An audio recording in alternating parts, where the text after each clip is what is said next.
Liberty Hall, Dublin, Easter Sunday 1916. A basement room, a worn flatbed press, and three men with a problem. The press is a Double Crown Wharfedale stop-cylinder machine.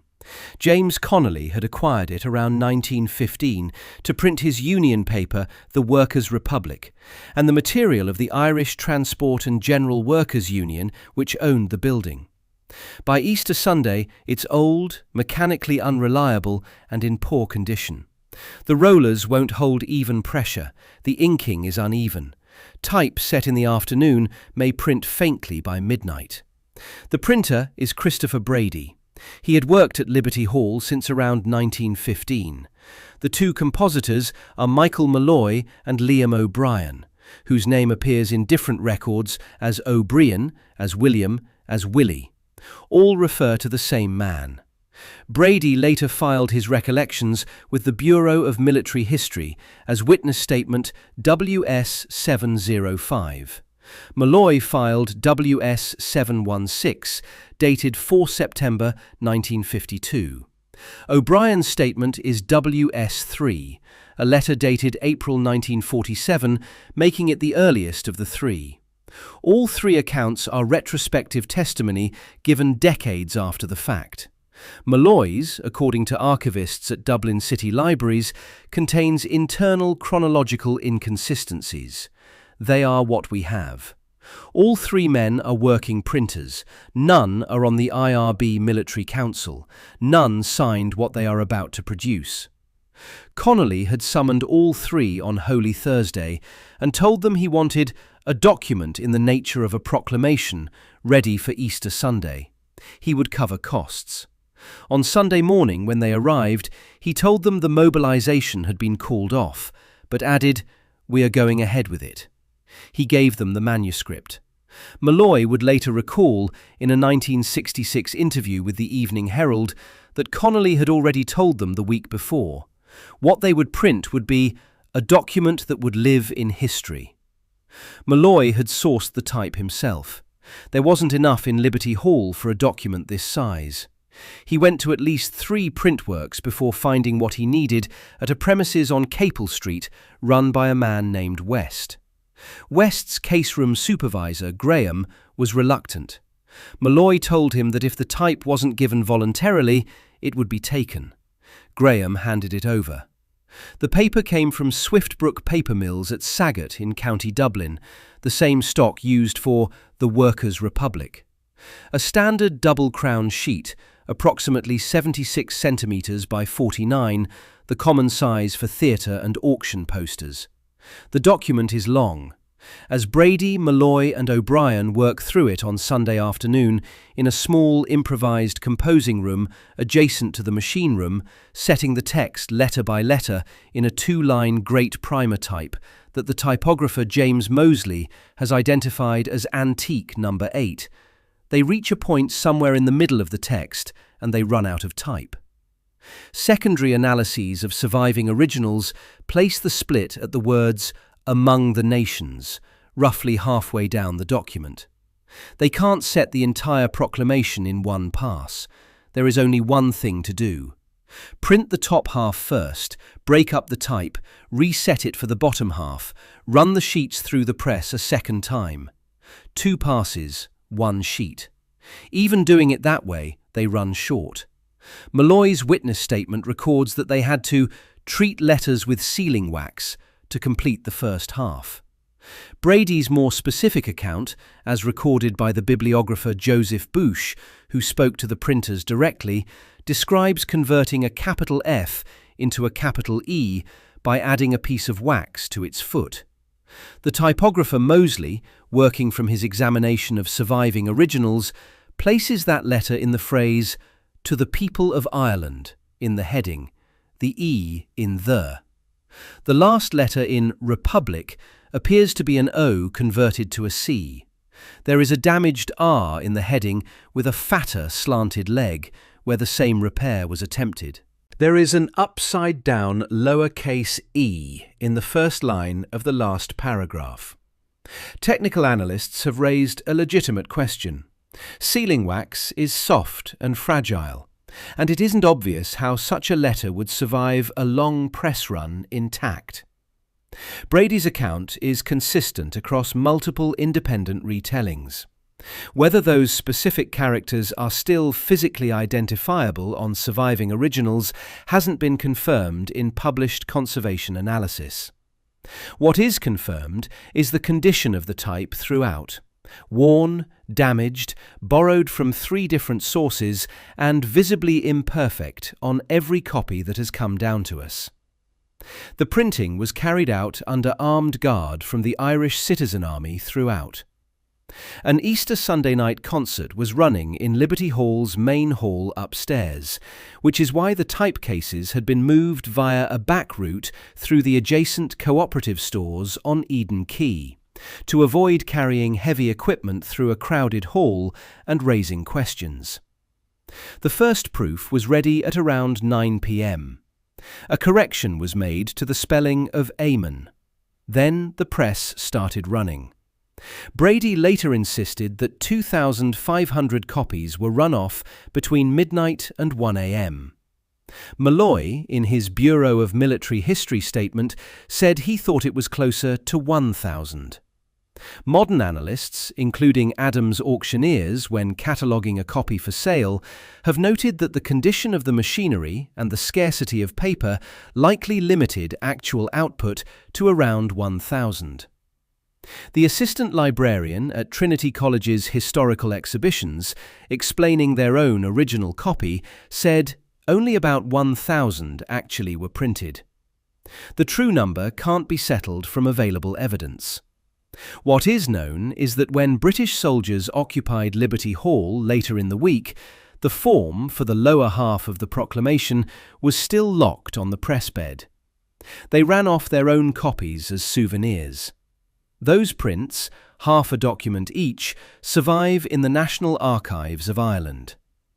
How many complete originals survive? Serious estimates range from about 20 to roughly 60. Perhaps 30 are in public institutions. No definitive census has been completed. Moseley began one. It remains unfinished. At Sotheby's London in 2015, one copy sold for £305,000 against a pre-sale estimate of £80,000 to £120,000. In Dublin in December 2022, another sold for €170,000. Sotheby's described their copy as the most important document in the history of the Irish nation. In 1935, Brady donated to the National Museum of Ireland the small brass shooter, the device used to lock the type on the press bed, inscribed with his name, C. Brady. The museum acquired it for a permanent exhibition on the struggle for independence. Brady died in December 1974 in a home run by the Little Sisters of the Poor. Before going further, there is a piece of context this channel owes its audience. This channel began its coverage of Ireland in 1969. A viewer responded to that starting point with 7 words: "Since the late 1500s." That comment is correct.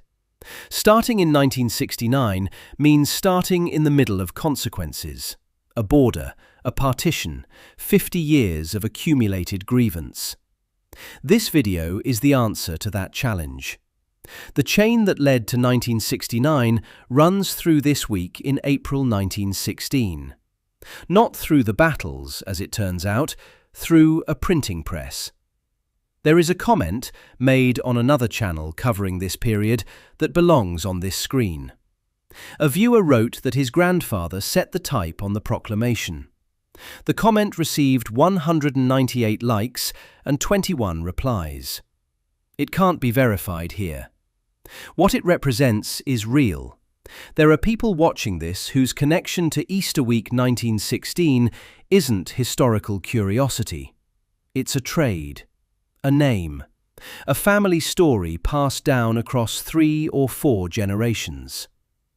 The reason this video opens in the basement is for them. Easter Monday, the 24th of April 1916. Dublin is at the races. The Fairyhouse Racecourse meeting is running on the bank holiday. The city's population of roughly 300,000 is distributed across the day. Family visits, church, leisure. The city isn't expecting a revolution. A great many people are entirely unaware of what is about to happen.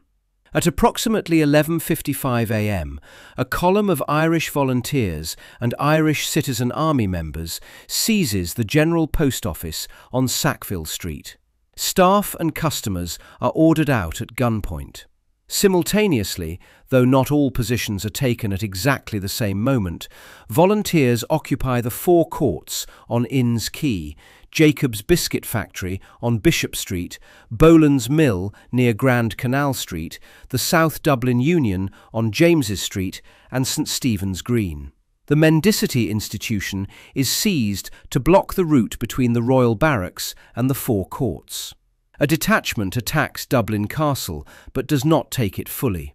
The men and women in those positions number somewhere between 1,000 and 1,600 in Dublin at the start of the week. The figures are genuinely disputed, partly because the previous day's countermanding order had reduced turnout dramatically, and partly because participation was recorded years later through pension applications, a process that captures a different population than any contemporaneous roll would have. The National Library of Ireland estimates the Dublin numbers at roughly a quarter of what they might otherwise have been. That order had come from Owen MacNeill, Chief of Staff of the Irish Volunteers. MacNeill wasn't on the IRB Military Council that had planned the rising in secrecy without him. When he learned on Holy Saturday that the German arms shipment had failed, the vessel Ord had been intercepted by the Royal Navy off the Kerry coast and scuttled by her captain before the weapons could be landed. Roger Casement had been arrested at Banner Strand on Good Friday after coming ashore from a German submarine. MacNeill concluded the rising had to be stopped. At 1 a.m. on Easter Saturday, he delivered a notice to the Sunday Independent for the morning edition. Owing to the very critical position, all orders given to Irish volunteers for tomorrow, Easter Sunday, are hereby rescinded, and no parades, marches, or other movements of Irish volunteers will take place. Signed, Owen MacNeill, Chief of Staff. Handwritten orders went out by messenger carrying the same message in 11 words. Volunteers completely deceived. All orders for tomorrow, Sunday, are completely cancelled. The IRB Military Council met for about 4 hours on Easter Sunday morning and resolved to proceed anyway, one day late, with what they had. The national volunteer strength nominally stood at around 10,000. The countermand had reduced the rising almost entirely to Dublin and to dramatically reduced numbers. The NLI's own analysis makes a sobering observation. Even the full volunteer force, had it turned out, couldn't have withstood the British military response. They weren't the full force. At approximately 12:45 p.m. on Easter Monday, Patrick Pearse stands under the ionic-pillared Portland stone portico of the GPO, a sheet still bearing the physical evidence of Sunday night's printing session in his hands, and reads the proclamation aloud to the street. The crowd is small. A contemporary eyewitness, the writer Stephen McKenna, a friend of Pearse, later described a few thin, perfunctory cheers, no direct hostility just then, but no enthusiasm whatever. The people were evidently quite unprepared, quite unwilling, to understand what they were watching. Kevin Horer's account in Propaganda and Nation Building uses a single word: bemused. So does the BBC's synthesis of contemporary testimony. When the insurgents who had taken the GPO later searched the walls for surfaces to post copies of the proclamation, one of the sheets was pasted directly over a British Army recruitment poster. 12 of those posters, it turned out, plastered across the GPO's interior walls. Peel back the proclamation on Trinity College's copy, where it came from the GPO's walls as a souvenir taken by a British officer named Major Lewis Tamworth, and you can see them underneath. Dublin, on Easter Monday, the 24th of April 1916, does not know it's witnessing the founding act of the Irish Republic. The British garrison in the city is small.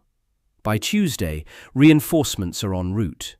By Friday, approximately 18,000 to 20,000 British troops are in Dublin, against, at the start, roughly 1,000. The people who paid the largest price in the fighting that followed were neither soldiers nor rebels. This must be stated plainly and early. The Glasnevin Trust's modern reconstruction of the week's casualties places total deaths at approximately 485. Around 260 were civilians, more than half. Around 82 were Irish rebels. Around 126 were British military and police. Civilians died in crossfire on densely populated streets, from shrapnel, from artillery fired at close range, and in fires that consumed blocks of tenements. They weren't targeted deliberately. They were the population of the city where the fighting happened. The most militarily significant single engagement of the week was on Wednesday, the 26th of April, at Mount Street Bridge and along Northumberland Road. Approximately 17 volunteers held fixed positions across several buildings on that stretch. At 25 Northumberland Road, Lieutenant Michael Malone and volunteer James Grace occupied a house commanding the approach to the bridge. 2 battalions of the Sherwood Foresters were advancing from Kingstown, where they had arrived by ship from England. Many had received only weeks of training. They advanced up a straight road in daylight toward fortified houses. Malone was killed during the fighting. Grace survived. British casualties at this engagement are contested across serious sources. The Western Front Association's figures cite 216 killed and wounded. More recent scholarship, working from official casualty records, places the total closer to 160, 26 killed, 134 wounded. General Maxwell's initial figure of 234 is considered an overcount by modern historians. The range across sources is 160 to 234. By any of those figures, this single stretch of road, held by fewer than 20 men, accounts for roughly half of all British military casualties during the entire rising. Earlier that same morning, Wednesday the 26th of April at 8 a.m., the fishery protection vessel HMS Helga sailed up the Liffey from the Custom House and opened fire on Liberty Hall. Her log records it in 9 words. Proceeded upriver, stopped near Custom House, opened fire on Liberty Hall, fired 24 rounds. She was built at the Liffey dockyard in 1908 and was armed with 12-pounder naval guns. The bombardment didn't destroy Liberty Hall. The building was damaged internally and pocked on its facade. The adjacent Northumberland House, across a laneway, suffered far worse structural damage. Popular accounts that describe Liberty Hall as demolished by the Helga are inaccurate. By Wednesday, the building was already empty. The leadership had moved to the GPO on Monday morning. The artillery did its real work on Sackville Street on Thursday and Friday. 18-pounder guns were positioned at Phibsborough to the north and in the grounds of Trinity College to the south. Cleary's department store caught fire. The Imperial Hotel above it followed. By Friday, most of the buildings between those positions and the Liffey were burning. A European capital's main commercial street shelled by field artillery in 1916. When Saturday came, the city centre was unrecognisable. Patrick Pearse signed the surrender order at 16 Moore Street on Saturday, 29th of April, 1916. The text survives. In order to prevent the further slaughter of Dublin citizens, and in the hope of saving the lives of our followers, now surrounded and hopelessly outnumbered, The members of the provisional government present at headquarters have agreed to an unconditional surrender, and the commandants of the various districts in the city and country will order their commands to lay down arms. The stated reason is civilian casualties. Pearce had initially wanted to negotiate terms. There were none. The surrender is unconditional. Each garrison had to be reached individually. Not all received the order simultaneously. De Valera's men at Boland's Mill held until Sunday 30th April. Then the march through Dublin's streets to Richmond Barracks. Significant parts of the crowd were hostile. Contemporary accounts document jeering along the route.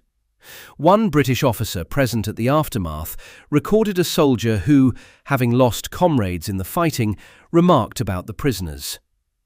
"Pity to dirty all these rifles. Why can't we do him in with a bit of bayonet practice?" That is a soldier's comment. But the civilian hostility along the route was real, documented in multiple sources drawn from the period, and it demands explanation rather than embarrassment. 3 factors account for it, and all 3 are historically specific. First, the city was burning. Working-class Dublin's tenements and livelihoods were concentrated in the streets the fires had destroyed. The 260 civilians who died weren't abstractions. They were neighbours, relatives, people who had been caught between 2 military forces in their own streets. Second, approximately 200,000 men from the island of Ireland were serving in the British Army during the First World War. Tens of thousands of Dublin families had sons or brothers in France and Flanders. The rising, from that vantage point, was an act committed against the families of serving soldiers, timed, as it was seen, to coincide with their sacrifice. Third, constitutional nationalism, the movement seeking home rule through Parliament, still commanded majority support in nationalist Ireland in April 1916. The IRB Military Council was a small, radical faction. Most people who would have described themselves as Irish nationalists had not asked for what happened that week. None of that vindicates the British response. It explains what the crowd on those Dublin streets was actually feeling, and why. Charles Townsend's Easter 1916, The Irish Rebellion, and Fergal McGarry's The Rising, Ireland, Easter 1916, the 2 standard modern accounts, both document the hostility as real, explicable, and well-sourced. The Rising had failed militarily. The city was in ruins. Most of Dublin didn't want it. Then the British government began executing the leaders. The first executions were on the 3rd of May 1916 in the Stonebreakers' Yard at Kilmainham Jail. Patrick Henry Pearce, Thomas James Clark, Thomas MacDonagh. On the 4th of May, Joseph Plunkett, who had married Grace Gifford in the prison chapel hours earlier, Edward Daly, Michael O'Hanrahan, William Pearce. On the 5th of May, John McBride, who had fought against the British in South Africa during the Boer War. Then a pause. Then 8th of May, Eamon Ceant, Michael Mallin, Sean Houston, Con Colbert. On the 9th of May, Thomas Kent was executed at Cork Detention Barracks, not at Kilmainham. His case arose from a firefight with the Royal Irish Constabulary at his family farm in Cork on 2nd of May during his arrest. A constable had been killed. The Kilmainham executions resumed on 12th of May. Sean McDiarmid and James Connolly. That is 14 executed at Kilmainham across 9 days. Roger Casement wasn't shot there. He was hanged at Pentonville Prison in London on 3rd of August 1916, following a treason conviction at the Old Bailey. His case is distinct from the others. General Maxwell, the military governor appointed after the Rising, drove the pace. 90 death sentences had been issued in total. Prime Minister Asquith arrived in Dublin on 12th of May. the day of the final 2 executions, and intervened to halt the process. Most sentences were commuted, but by then 14 men were dead at Kilmainham. The 9-day sequence wasn't a calculated political strategy. Courts-martial were processed as they were completed, and executions followed verdicts as they arrived. The accidental drip, not a single morning's mass shooting, but a sequence of separate announcements, batches of names, families notified one after another across 9 days, produced a political effect that one concentrated day's killing probably wouldn't have. Day after day for nearly 2 weeks. A name, then 3 names, then 4, then silence for 3 days, then 4 more. James Connolly had been wounded at the GPO, an ankle wound that developed gangrene while he was still in the building. After the surrender, he was taken to Dublin Castle for medical treatment. On the 9th of May, he was court-martialed while propped up in bed. He made a brief, handwritten statement about the cause of Irish freedom. On the 12th of May, he was too weak to stand. He was carried to the stonebreaker's yard on a stretcher and executed while seated. That is the fact. It requires nothing added to it. The shift in opinion was rapid, and it was measurable at the ballot box. The mainstream historical view, set out by Townshend, McGarry, and most scholars of the period, is that the executions were the primary mechanism of reversal. The electoral evidence they cite begins less than 9 months after the last shooting. On the 3rd of February 1917, Count George Noble Plunkett, father of executed signatory Joseph Plunkett, won the North Roscommon by-election with 3,022 votes against the Irish Parliamentary Party's 1,708. He stood as an independent. He wasn't formally a Sinn Féin candidate until afterward. But contemporaries read the result as a referendum on Kilmainham. On the 10th of July 1917, Eamon de Valera won East Clare with 5,010 votes, approximately 71% of the poll, against the IPP's 2,035. De Valera had commanded Boland's Mill. He had survived. At the general election on the 14th of December 1918, Sinn Féin won 73 of 105 Irish seats, approximately 47% of the popular vote. Some historians resist the executions as cause framing, or at least complicate it. Work building on McGarry's analysis of radicalisation patterns in 1917 and 1918 points toward a more gradual process, shaped as much by the experience of prisoners and internees returning from Britain as by the memory of any specific firing squad. A separate argument assigns decisive weight to the conscription crisis of 1918. On the 18th of April 1918, the Military Service No. 2 Act received royal assent, placing conscription for Ireland on the statute book. The response was the most unified Irish political act in living memory. Sinn Féin, the Irish Parliamentary Party, Labour and the Catholic Church together at the Mansion House in Dublin on the 23rd of April. A one-day general strike on the 23rd of April 1918 brought most of Ireland to a standstill. For many historians, this crisis destroyed whatever remained of the IPP's credibility and sealed Sinn Féin's dominance more definitively than anything that had come before. The honest position is that both things shaped the 1918 result. The executions cracked the dam.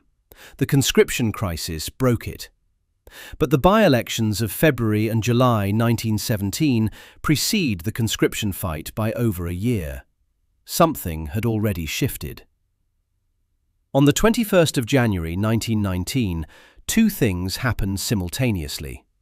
The first Dáil convened in Dublin, with Sinn Féin MPs refusing to take their Westminster seats and declaring themselves the Parliament of an independent Irish Republic. And at Solohead Beg in Tipperary, a party of volunteers ambushed a police escort carrying gelignite and killed 2 Royal Irish Constabulary constables. That ambush is conventionally accepted as the opening act of the War of Independence.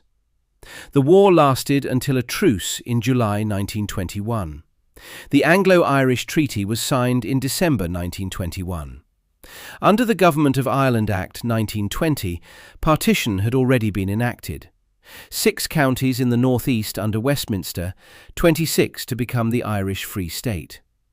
Civil war followed in 1922. The border that resulted runs through the fields of South Armagh, through farms, across roads, along townland boundaries drawn through geography that had nothing to do with geography. That border, and the 50 years of consequences that built up around it, is why a viewer who answered this channel's 1969 starting point with 7 words was right. Starting there was starting in the middle. The beginning is a basement on Beresford Place, a worn press, a document printed in 2 halves because there wasn't enough type. Every man who signed that document was dead within 3 weeks of Easter Monday. All 7 of them executed at Kilmainham between 3 and 12th May 1916. The press was worn out. The type was borrowed, collected under implicit coercion from a printworks on Capel Street, carted through the streets of Dublin by a man called the Dazzler. Christopher Brady worked at Liberty Hall, printing Union newspapers.